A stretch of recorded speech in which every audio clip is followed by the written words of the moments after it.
Timber Talks is brought to you by Wood Solutions. Stay up to date with the latest in timber, the building material that is strong, safe and sustainable.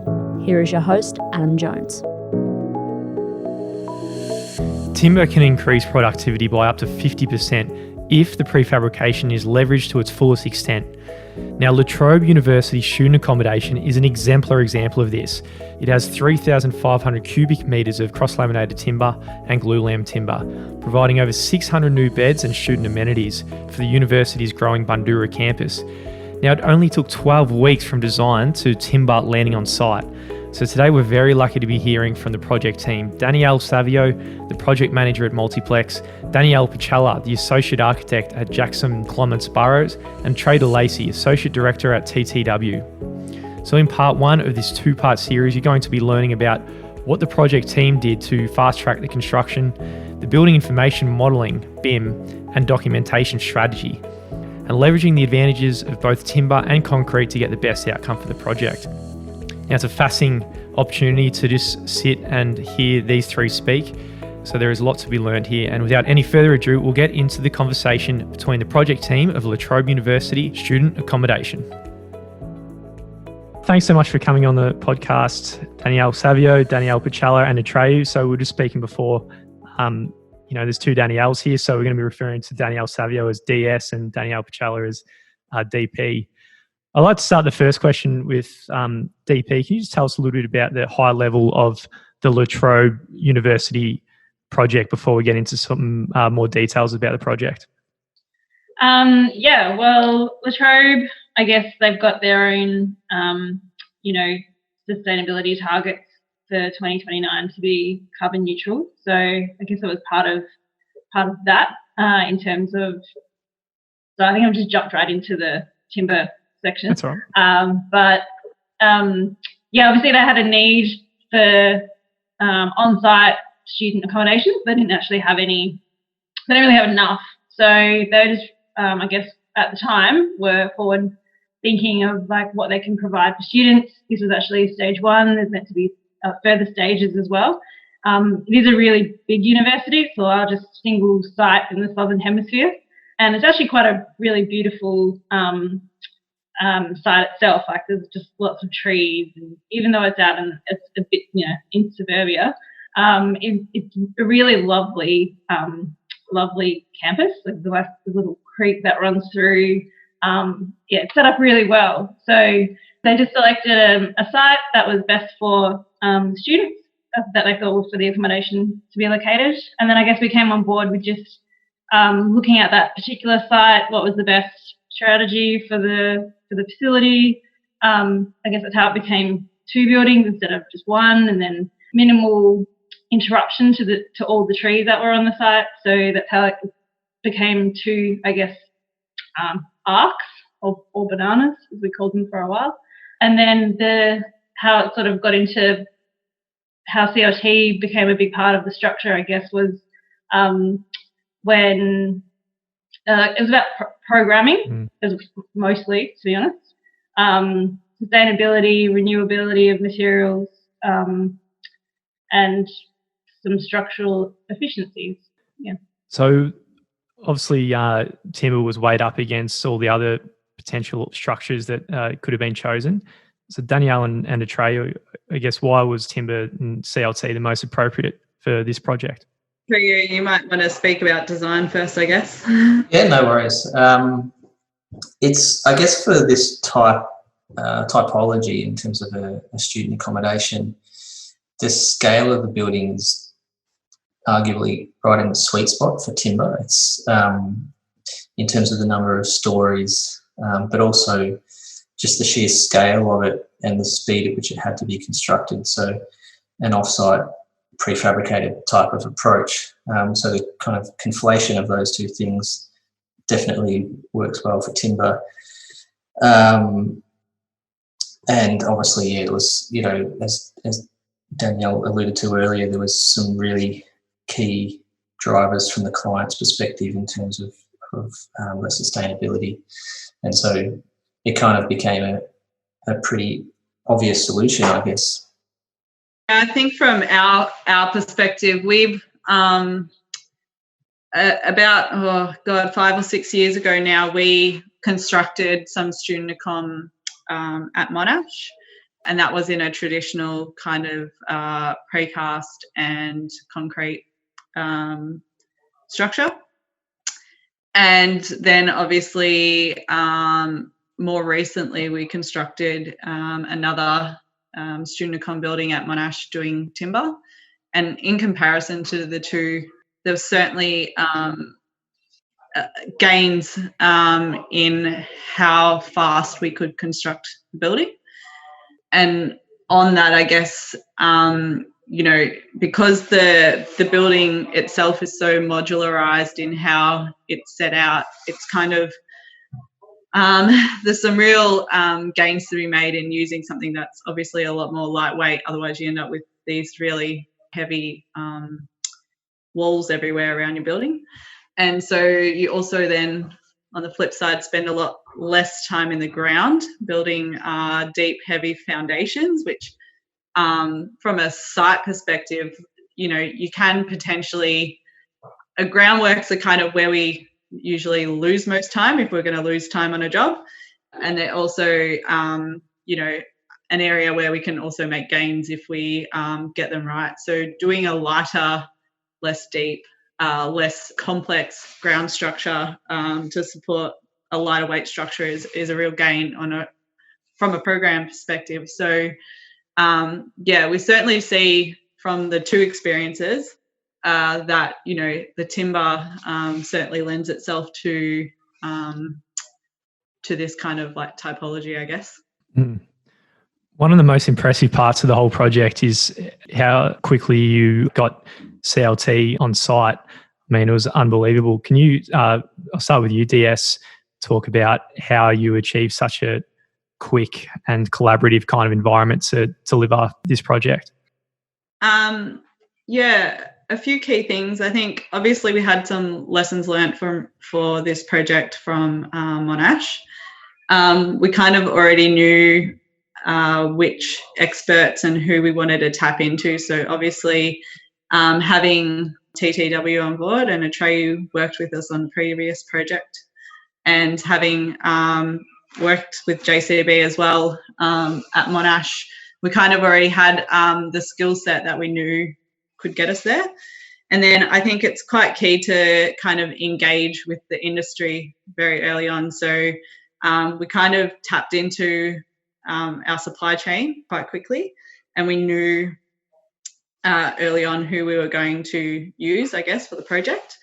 And that allowed us to, I guess, kind of fast track that design perspective. So what we did was we essentially took TTW and JCB across to Europe with us, and basically spent 2 weeks workshopping the design with the supplier, who are Glulam Dolomiti, as a collaborative approach rather than, sit there and try to and fro on design via, different time zones and, Skype meetings and digital kind of interaction, which has now, I guess, become a bit of the norm, but at the time certainly wasn't. So, so being able to do that and be so collaborative very early on kind of enabled us to really fast track that design. We already knew what we wanted to rationalize and what we wanted to aim for in, connections and panel sizes and things like that. So we were able to influence that, I guess, at the front end. And then basically review most of the design via the 3D model rather than doing the more traditional kind of shop drawing process, which enabled us to kind of get into production and then kind of do the shop drawings a little later, which worked quite well. So, Yeah, awesome. And DP, for the Danielle or DS just mentioned about the shop drawing process and the BIM kind of modelling. So how is this different to, say, a concrete project, and what are the different aspects that you should be getting right as a project team? So totally different in a way. Obviously, with CLT, the main factors really are fire and acoustics. So once you've got how you're dealing with those two aspects, you can move forward from there. But they're really complex and take a long time to actually get to a point where you can just document. And because we were so fast-tracked, we really needed to lock in a lot of like the services requirements, fire requirements. We really needed to know a lot of that info that you would really work out much later in the project. We needed to sort that out up front so that we could have the panels where they needed to be. We knew how we were dealing with which wall was, we exposed quite a bit of CLT. So we really pushed the boundary on that as well, which affected the structure and affected where the fixings were located. So we did a lot of that front end work, which, typically you wouldn't do with concrete. But I feel like we got a really good result out of being pushed. Yeah. Yeah. The other thing from a documentation perspective is not to underestimate how complex a curved building is. It's probably easy in retrospect to say that it was a pretty straightforward process, but it would have been a lot simpler had it been an orthogonal building. And I know, our documenters, and I'm sure JCB felt the same. It was a lot more complex to document that in such a short space of time, and even the fact that the two buildings are meant to be a mirror of one another, you would think that there's some advantages there, and there are, but again, they're not actually an exact mirror, and there's all sorts of subtleties and nuances within that. That from a documentation perspective, was pretty challenging. Yeah, the finishes inside all the rooms have got the exposed CLT, as you mentioned, and it's a beautiful finish when you get it right. And there's always a balance between covering CLT to having some exposed to get the value of that.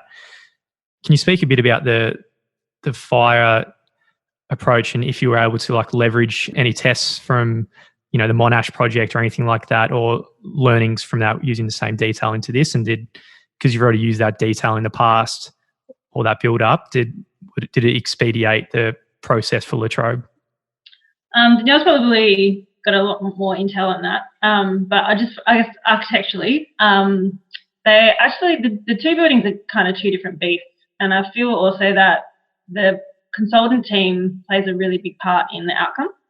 So, for instance, what one building surveyor translates the BCA is totally different to another building surveyor. Same with acoustics, surprisingly, actually, with acoustics. So, architecturally, we found that we're a lot more restricted on this project than we were at Monash, for whatever reason, and it took a lot more work for us to get as much exposed as we have. Maybe Danielle can talk more about how that was achieved. Yeah, we certainly see there's a lot of conservatism, call it that, in the industry at the moment. Not just in this project, which actually we've done quite well here, but certainly in some other projects that we're kind of working on as a business.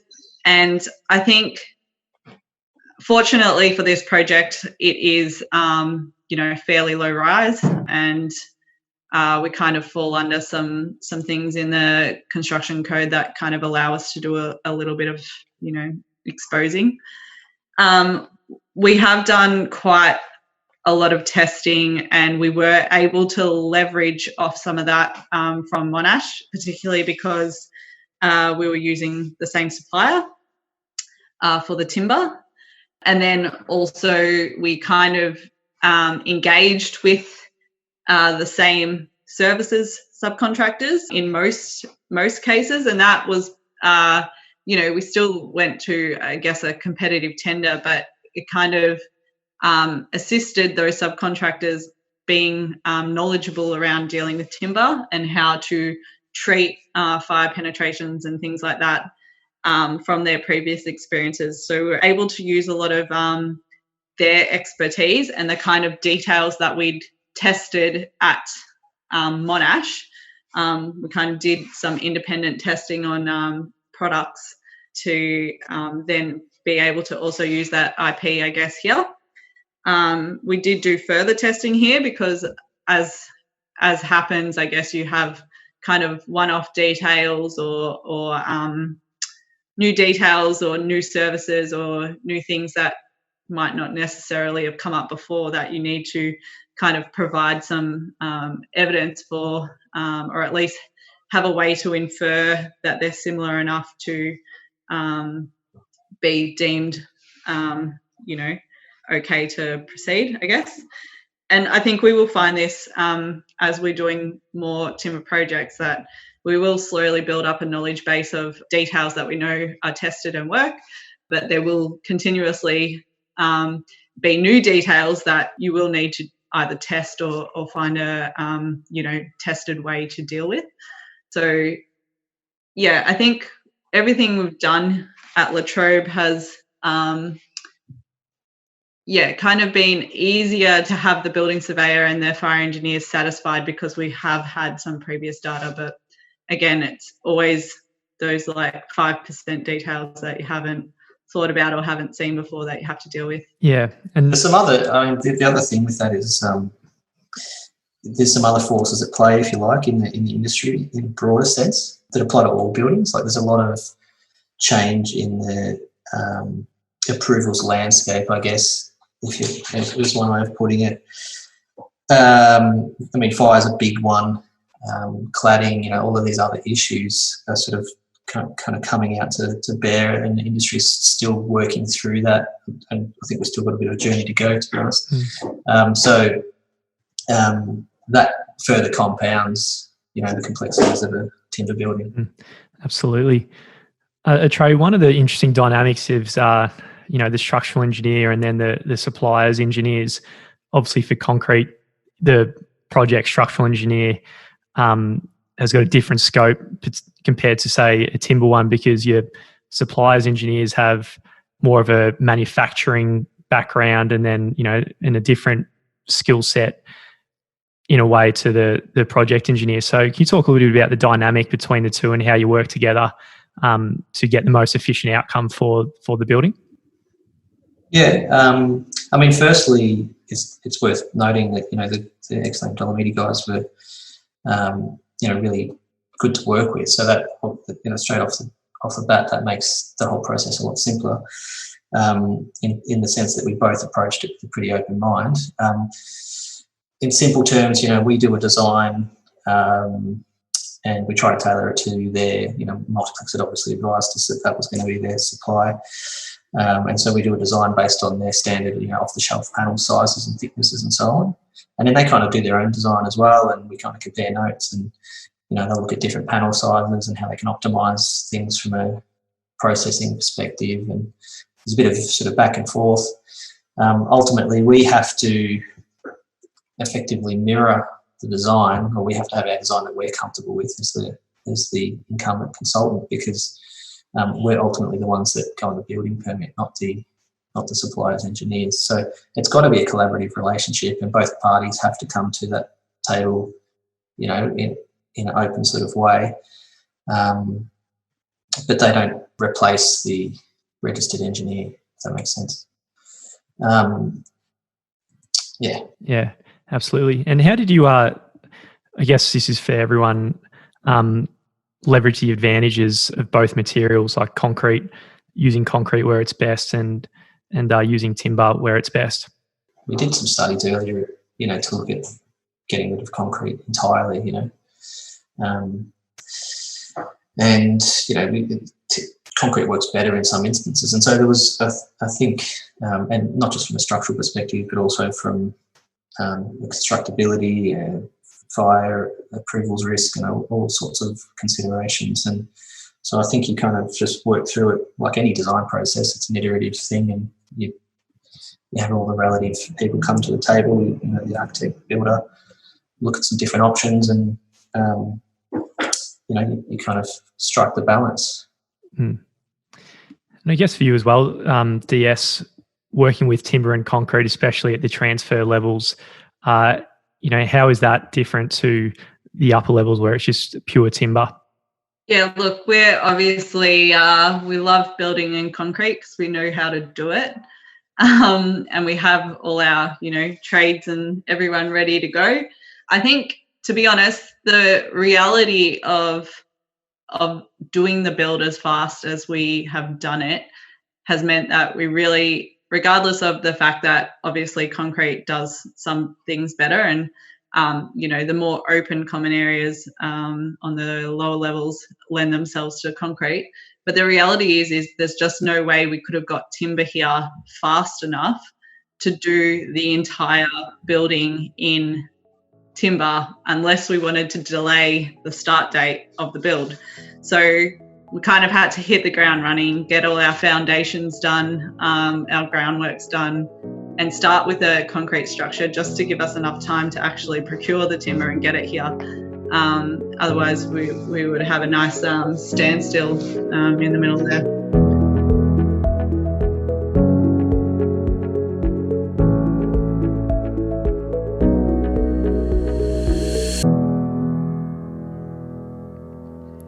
If you've got a mid-rise project that you want assistance with, you can get free advice from the Wood Solutions Mid-Rise Advisory Partnership.